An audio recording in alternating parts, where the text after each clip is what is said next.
Hello, this is Ruben with Arms to Bear in Salem, Oregon.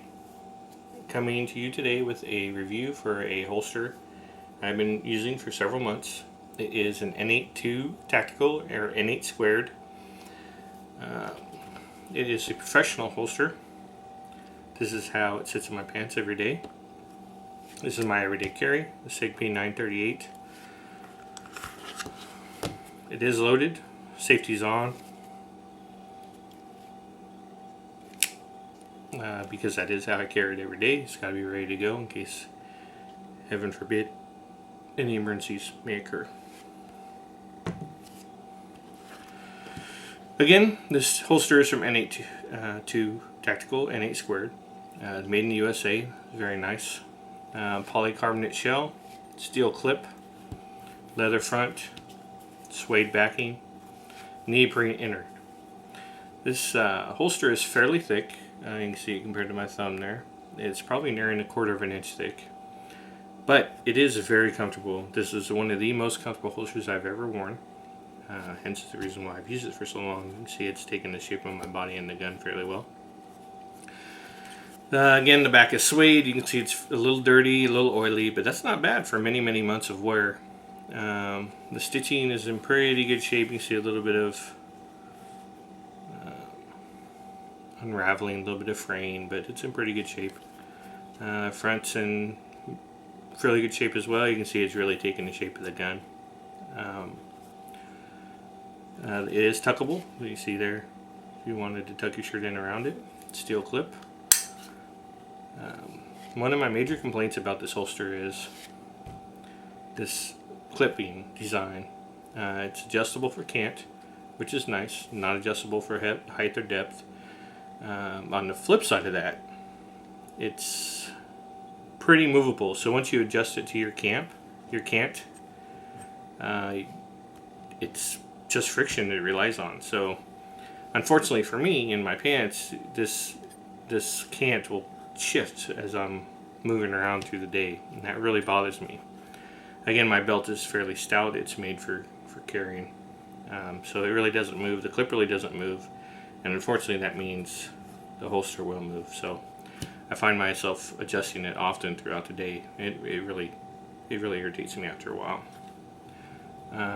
One thing that would be nice is if they had more of a friction mechanism in here, maybe some teeth or something along those lines. You can see there is a rubber washer in there. That's pretty much it. You can tighten the screw down, which helps, but again, just relying on a rubber washer, no matter how tight you get the screw, it just moves. There's no way to avoid it. Retention is very, very positive.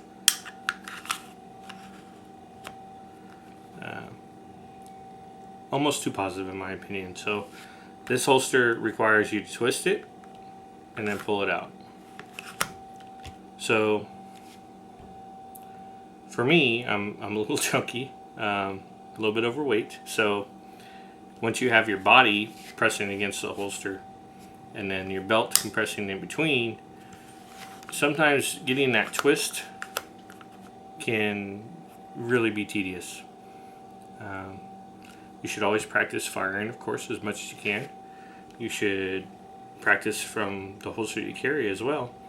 And I've tried to, you try to stretch yourself out or get under timing situations to make you see how you can, holster your weapon, or not holster, unholster your weapon, fire, things of that nature. And I found that when I try to get this out in a hurry, it's really difficult to get that twist down sometimes. And I'm afraid that in a truly emergency situation, it could be very difficult to get it out. Again, with the belt and my pants and everything, when on a regular everyday carry scenario, it can be quite difficult to get that twist into it and get it out of there. Here, sitting on the table, it really doesn't take much of a twist and it comes out fairly easy. But I'd like to see much less of that retention or less twisting required. I think they can definitely improve on that. But again, super comfortable holster. Do I recommend it?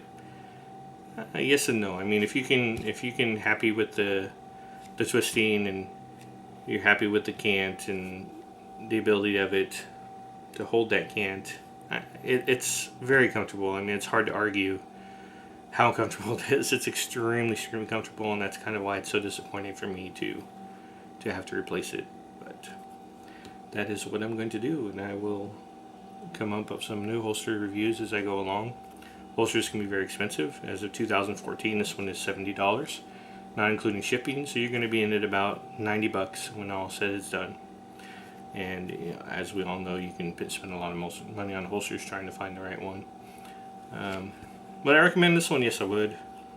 Is it perfect? Not by any means, but it is very comfortable, and if that's important to you, then this one should suffice. One other thing to mention is I try to carry stainless steel slides weapons now. I have had the unfortunate event of sweat leaking through the leather of a holster and causing a little bit of surface rust on my slide, so the neoprene will prevent that, which is nice. N82 Tactical. If you have any questions, please let me know. Again, this is Ruben with Arms to Bear in Salem, Oregon, reminding you to exercise your right to bear arms. Thank you.